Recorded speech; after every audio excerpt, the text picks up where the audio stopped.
I will always remember the day you kissed my lips, light as a feather.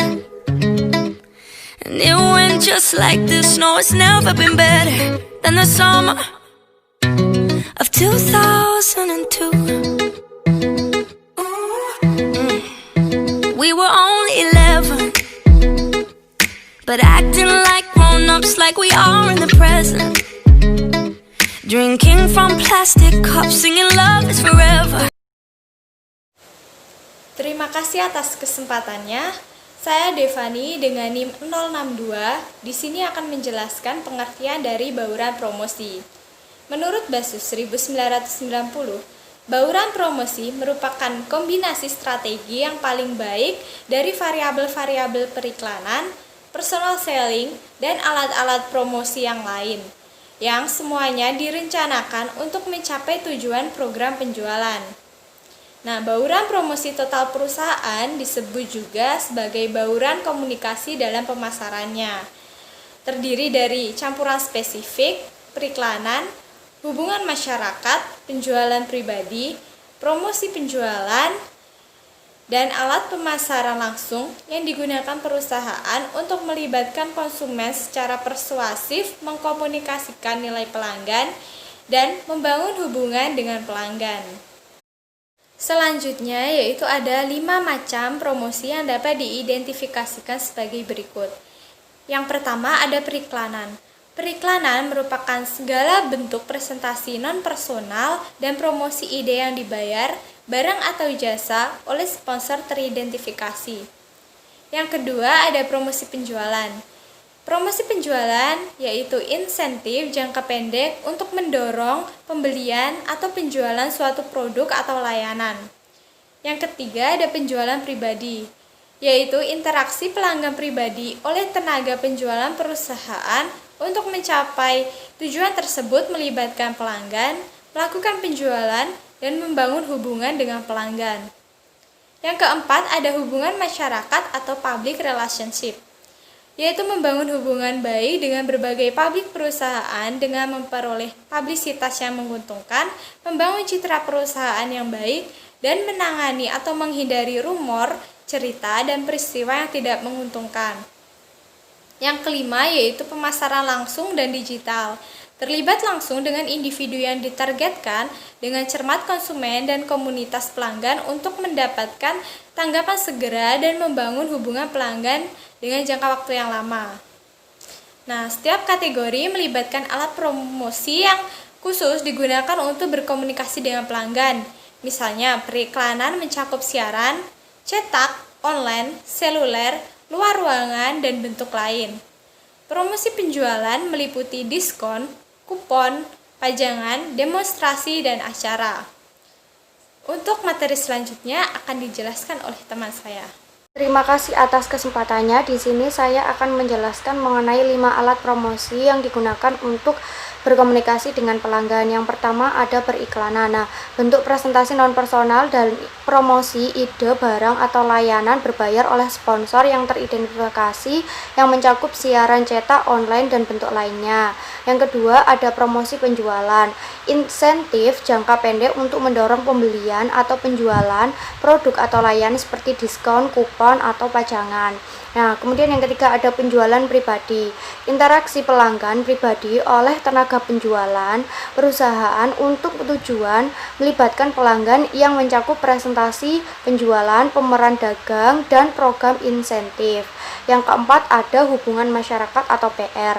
Membangun hubungan baik dengan berbagai publik perusahaan dengan mendapatkan publisitas yang menguntungkan dan menangani rumor, cerita, dan acara yang tidak menguntungkan yang mencakup siaran seperti sponsor, acara, dan halaman web.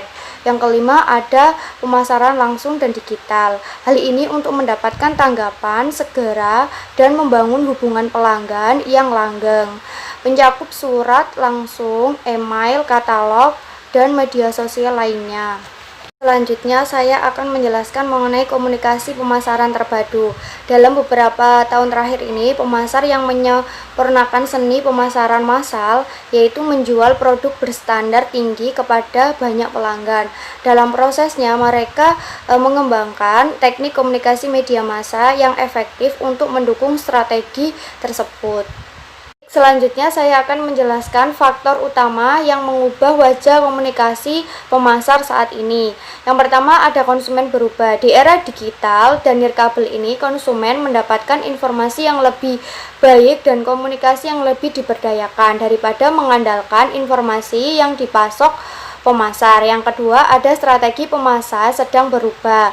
Nah, ketika pasar massal telah terfragmentasi, pemasar bergeser dari pemasar massal, semakin banyak mereka mengembangkan program pemasar terfokus yang dirancang untuk melibatkan pelanggan dan membangun hubungan pelanggan di pasar mikro yang didefinisikan secara lebih sempit.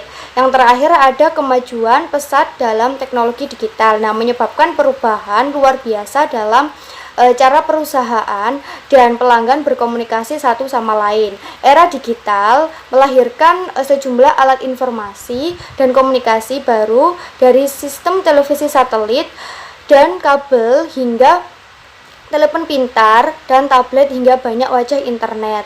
Nah, pemasar massal yang pernah melahirkan generasi baru komunikasi media massa, media digital dan sosial baru telah melahirkan model komunikasi pemasaran yang lebih bertarget sosial dan menarik.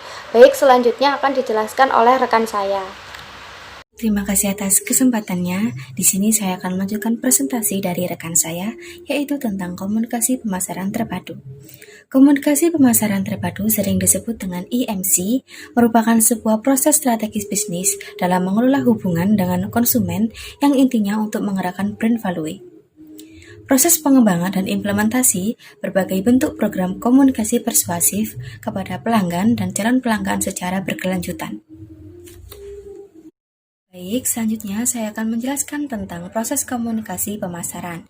Di sini ada 9 proses. Yang pertama yaitu ada sumber, yaitu individu ataupun organisasi yang memiliki kepentingan dalam mengirim pesan, gagasan maupun sikap. Kedua, ada pesan, yaitu informasi yang sudah melalui proses encoding serta siap dikirim. Ketiga, ada encoding, yaitu suatu proses di mana sumber telah mengartikan gagasan, emosi, maupun informasi dalam bentuk pesan. Dalam tahapan ini, sumber telah menggunakan keterampilannya dalam melakukan encoding. Keempat, ada transmisi, yaitu proses di mana pesan telah membawa simbol yang dikirim dengan menggunakan saluran pada pihak penerimaan pesan. Kelima, ada media, yaitu saluran yang dimanfaatkan guna mentransmisikan pesan.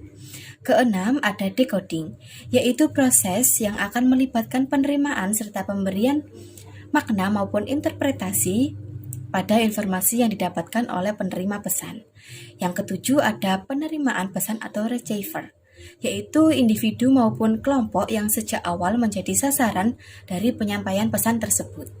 Kedelapan, ada umpan balik atau feedback, yaitu reaksi maupun tanggapan atas pesan yang telah dikirimkan sumber. Reaksi ini bisa merupakan non-verbal, verbal, negatif maupun positif, bisa juga berupa tindakan langsung atau tidak langsung.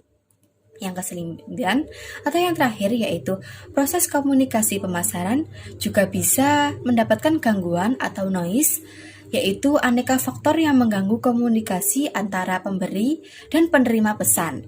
Gangguan bisa berupa hambatan komunikasi seperti kendala teknis, bahasa, dan lain-lain. Selanjutnya akan diterangkan oleh rekan saya. Selanjutnya yaitu mengembangkan komunikasi pemasaran efektif dan tinjauan dari komunikasi pemasaran itu sendiri. Sebelumnya, kita harus mengetahui apa pengertian dari komunikasi pemasaran itu sendiri. Komunikasi pemasaran yaitu sarana yang digunakan perusahaan untuk menginformasikan, membujuk, serta mengingatkan konsumen secara langsung maupun tidak langsung untuk memakai produk yang mereka buat. Komunikasi pemasaran membantu menyuarakan produk serta brand dari perusahaan tersebut untuk digunakan dan diperkenalkan ke konsumen.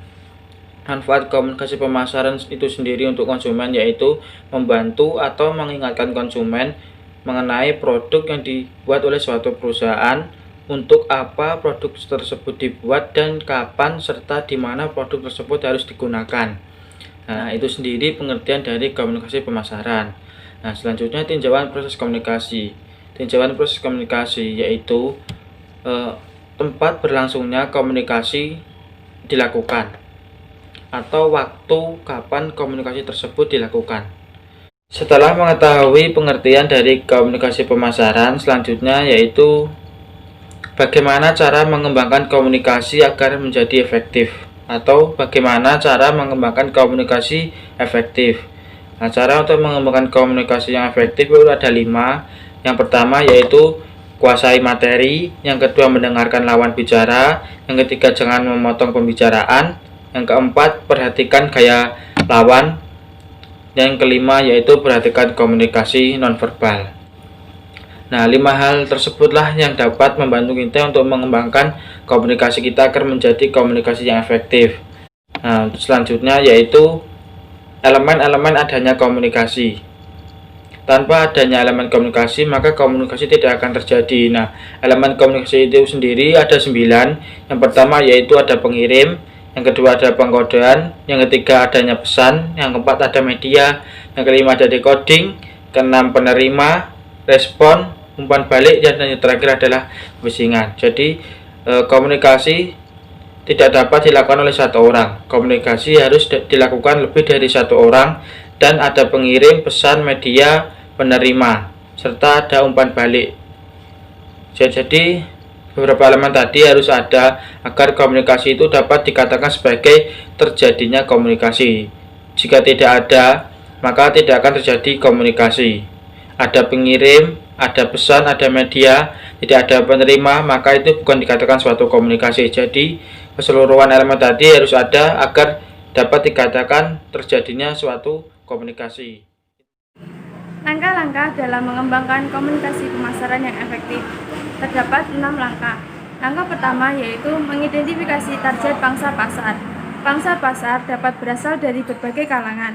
Target pangsa pasar akan sangat mempengaruhi keputusan komunikator tentang apa yang akan dikomunikasikan, bagaimana, kapan, di mana, dan dengan siapa. Langkah kedua yaitu menentukan tujuan komunikasi. Terdapat 4 kemungkinan tujuan. 1. Menentukan kategori produk atau jasa yang diperlukan untuk mengalihkan atau memuaskan kebutuhan dan keinginan. 2. Kemampuan untuk mengidentifikasi merek ke dalam beberapa klasifikasi dengan cukup rinci untuk melakukan pembelian. 3. Mengevaluasi merek dengan memperhatikan kemampuannya untuk memenuhi kebutuhan saat ini. Dan yang keempat, instruksi mandiri untuk membeli merek atau mengambil tindakan yang berhubungan dengan pembelian. Langkah ketiga yaitu merancang komunikasi.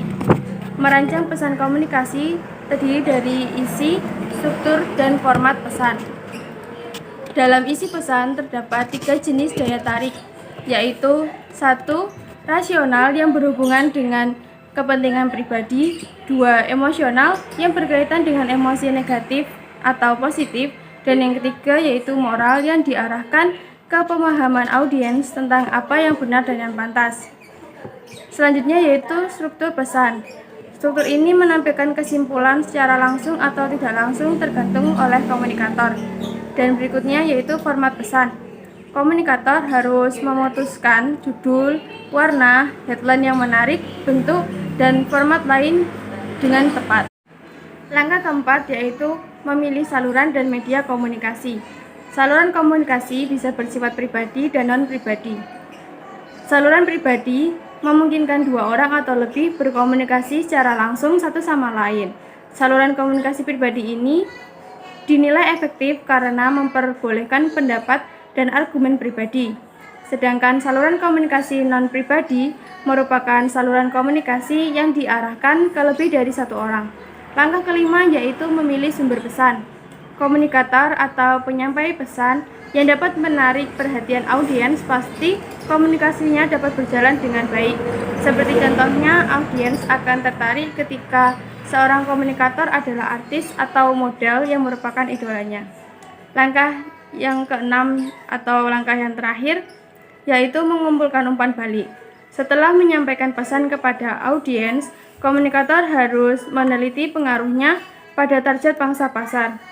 Komunikator bisa menanyakan frekuensi mereka melihat iklan atau konten tersebut, ingat isinya atau tidak, lalu apakah audiens membicarakannya dengan orang lain atau mengunjungi toko tersebut. Sebenarnya terima kasih atas kesempatannya. Di sini saya akan menjelaskan bagaimana menetapkan total anggaran promosi dan bauran. Yang pertama ada metode affordable. Metode affordable ini adalah menetapkan anggaran promosi pada level yang dianggap manajemen mampu dikeluarkan perusahaan. Metode ini mempunyai kelebihan hanya mengeluarkan sedikit dana dari sisa dana operasional dan investasi. Dan kekurangannya adalah mengabaikan dampak promosi pada penjualan hanya mengandalkan pemasangan iklan. Yang kedua ada percentage of sales. Metode ini menetapkan anggaran promosi pada persentase tertentu dari penjualan sekarang atau yang diperkirakan, atau menetapkan anggaran promosi sebagai sebuah persentase dari harga jual per unit. Kelebihannya adalah membantu manajemen memikirkan hubungan antara pengeluaran promosi, harga jual, dan laba per unit. Kekurangannya ada metode ini hanya didasarkan pada ketersediaan dana, bukannya pada peluang yang ada. Yang ketiga, competitive parity. Metode ini menetapkan anggaran promosi untuk menandingi anggaran para pesaing. Kelebihannya malah membelanjakan sebesar belanja promosi pada pesaing sehingga membantu mencegah perang promosi, dan kekurangannya ada yaitu kebutuhan promosi perusahaan kita belum tentu sama dengan kebutuhan pesaing. Ya, yang terakhir, keempat, ada objective and task. Kelebihannya yaitu membantu perusahaan secara fokus menuju tujuan promosi perusahaan dan menentukan tugas dan biaya yang diperlukan untuk mencapai tujuan promosi. Dan kekurangannya yaitu perusahaan sering sulit menentukan tugas apa yang dapat mencapai tujuan. Selanjutnya menetapkan total anggaran promosi. Dengan metode presentasi penjualan. Presentasi penjualan adalah metode yang paling umum digunakan untuk memperoleh kebutuhan dana suatu perusahaan. Metode ini melibatkan pengestimasian berbagai biaya, aset, dan kewajiban untuk periode yang akan datang. Sebagai suatu presentasi penjualan yang diperkirakan, presentasi ini bersama dengan proyeksi penjualan digunakan untuk membuat neraca pro forma atau neraca yang pos-posnya merupakan hasil perkiraan. Yang kedua, metode paritas persaingan, yaitu menerapkan anggaran promosi supaya dapat mengimbangi para pesaing, memantau pemasangan iklan para pesaing, atau memperoleh perkiraan belanja promosi dari publikasi atau asosiasi perdagangan yang kemudian menetapkan anggaran sendiri berdasarkan rata-rata industri. Metode ini muncul dengan argumen bahwa anggaran para pesaing mewakili kebijakan kolektif industri tersebut dan membantu untuk terjadinya perang promosi. Nah, akan tetapi perusahaan yang satu berbeda dengan yang lain dan masing-masing mempunyai kebutuhan promosi khususnya sendiri-sendiri. Akhirnya tidak ada bukti dengan bahwa anggaran yang didasarkan pada paritas persaingan mampu mencegah perang promosi. Dan yang ketiga ada metode tujuan dan tugas. Menetapkan anggaran promosi berdasarkan apa yang ingin dicapai oleh promosi. Metode ini memerlukan yang pertama mendefinisikan tujuan promosi khusus, yang kedua menentukan tugas-tugas yang harus dilakukan untuk mencapai tujuan tersebut, yang ketiga memperkirakan biaya untuk melakukan tugas-tugas tersebut, dan yang keempat jumlah dari biaya-biaya tersebut menjadi anggaran promosi yang diusulkan.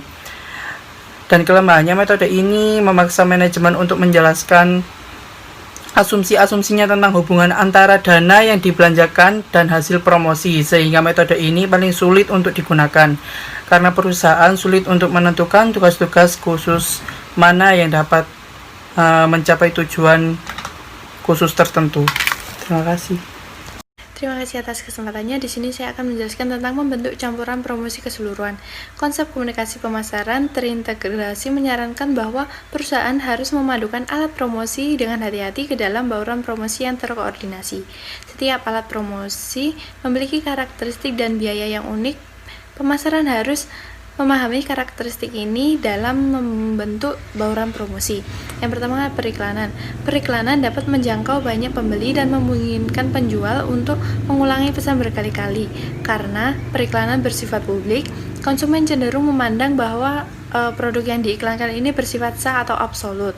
Di suatu sisi, iklan dapat digunakan untuk membangun citra jangka panjang suatu produk. Di sisi lain, iklan dapat memicu penjualan secara cepat. Yang kedua adalah penjualan pribadi.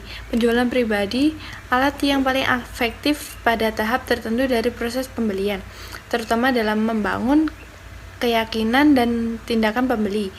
Ini melibatkan interaksi pribadi antara dua orang atau lebih, sehingga setiap orang dapat mengamati kebutuhan dan karakteristik satu dengan yang lainnya dan membuat penyesuaian dengan cepat. Yang ketiga, promosi penjualan. Promosi penjualan mencakup berbagai macam alat seperti kupon, kontes, diskon, premi, dan lain-lainnya yang semuanya memiliki banyak kualitas unik. Mereka menarik perhatian konsumen, melibatkan konsumen, menawarkan secara kuat untuk membeli, dan dapat digunakan untuk mendobrak penawaran produk. Promosi penjualan mengundang dan menghargai respon cepat. Yang keempat adalah hubungan masyarakat. Hubungan masyarakat sangat dapat dipercaya seperti berita, fitur, sponsor, dan acara tampak lebih nyata dan dapat dipercaya oleh pembaca daripada iklan. Humas juga dapat menjangkau banyak prospek yang menghindari tenaga penjualan dan iklan pesan yang diterima pembeli sebagai berita ataupun acara. Yang kelima adalah pemasaran langsung dan digital. Berbagai bentuk pemasaran langsung dan digital, dari surat langsung, katalog, dan pemasaran, telepon, hingga online, seluler, dan media sosial, semuanya memiliki beberapa karakteristik yang berbeda. Pemasaran langsung lebih bertarget, biasanya diarahkan ke pelanggan atau komunitas pelanggan tertentu, sedangkan digital itu semua orang dapat melihatnya. Selanjutnya adalah strategi bauran promosi. Ada dua strategi, yaitu strategi dorong dan strategi tarik. Strategi dorong melibatkan mendorong produk melalui saluran pemasaran ke konsumen akhir. Produsen mengarahkan aktivitas pemasarannya, terutama penjualan pribadi dan promosi perdagangan, kepada anggota saluran untuk membujuk mereka agar membawa produk mereka dan mempromosikannya ke konsumen akhir. Sedangkan strategi tarik, produsen mengarahkan aktivitas pemasarannya, terutama periklanan, promosi konsumen, dan media langsung dan digital, ke konsumen akhir untuk mendorong mereka membeli produk. Perusahaan mempertimbangkan banyak faktor ketika merancang strategi bauran promosi mereka, termasuk jenis produk dan pasar. Misalnya, pentingnya alat promosi yang berbeda dan bervariasi antara pasar konsumen dan bisnis. Perusahaan bisnis ke konsumen biasanya menarik lebih banyak dan memasukkan dananya lebih banyak untuk iklan, diikuti oleh promosi penjualan pribadi, dan kemudian hubungan masyarakat. Sedangkan pemasar bisnis ke bisnis cenderung mendorong lebih banyak dan menempatkan dananya untuk penjualan pribadi, diikuti oleh promosi penjualan, periklanan. Yang terakhir adalah hubungan masyarakat. Terima kasih. Baik, terima kasih atas kesempatannya. Perkenalkan, nama saya Rasi Putri Kurniawati dengan 3 NIM terakhir 694. Di sini Rasi akan menjelaskan bagaimana mengintegrasikan bauran promosi. Nah, setelah menetapkan anggaran dan bauran promosi, perusahaan sekarang harus mengambil langkah-langkah untuk melihatnya setiap elemen bauran promosi terintegrasi dengan lancar. Dipandu dengan keseluruhan perusahaan strategi komunikasi, berbagai elemen promosi harus bekerjasama membawa pesan mereka yang unik dan nilai jual perusahaan. Nah, untuk mencapai bauran promosi yang terintegrasi, semua fungsi perusahaan harus bekerja sama dalam merencanakan upaya komunikasi. Yaitu selanjutnya komunikasi pemasaran bertanggung jawab sosial. Nah, konsep komunikasi pemasaran yang harus diterapkan adalah konsep pemasaran yang beretika, yang memperhatikan kepentingan masyarakat umum secara keseluruhan. Namun, tidak dapat dipungkiri pula, banyak pemasaran yang tidak mengacu pada konsep pemasaran seperti ini. Karena pada realitanya dilihat dari segi pendapatan profit, konsep pemasaran dengan selalu memperhatikan kepentingan masyarakat adalah program jangka panjang. Nah, keuntungan dapat diraih melalui proses waktu yang lama. Sementara dalam konsep berbisnis, kadang orang cenderung berprinsip time is money. Contoh yang dapat kita ambil yaitu perusahaan kosmetik. Perusahaan kosmetik tidak akan memproduksi kosmetik pemutih dosis tinggi berbahaya meskipun banyak konsumen yang kerajingan memutihkan kulitnya secara instan. Dia akan konstan memproduksi produk aman meski secara finansial tidak dapat meraih keuntungan dengan cepat. Dengan catatan, image yang dia sebagai produsen berkualitas akan terjaga, sehingga dapat diharapkan loyalitas konsumen akan langgeng. Tetapi, jika orientasinya mencari untung cepat, perusahaan tidak akan ambil pusing dengan bahaya yang terjadi pada masyarakat. Yang penting keuntungan cepat diraih. Oke, sekian presentasi dari kelompok 4. Mohon maaf apabila ada kesalahan maupun kekurangan dari kami. Jangan lupa untuk like, comment, and share ke teman-teman kalian. Nah, jangan lupa juga buat subscribe, karena subscribe itu gratis. Nah, selama pandemi COVID-19 yang kita nggak tahu ini kapan berakhirnya, untuk rekan-rekan jangan lupa setiap keluar rumah jangan lupa untuk memakai masker, membawa hand sanitizer, dan selalu menjaga kebersihan dimanapun dan kapanpun. Dan jangan meninggalkan rumah apabila tidak ada kepentingan yang mendesak. Oke, thank you. Always be happy, friends. Have a nice day. Stay safe and stay healthy. Wassalamualaikum warahmatullahi wabarakatuh.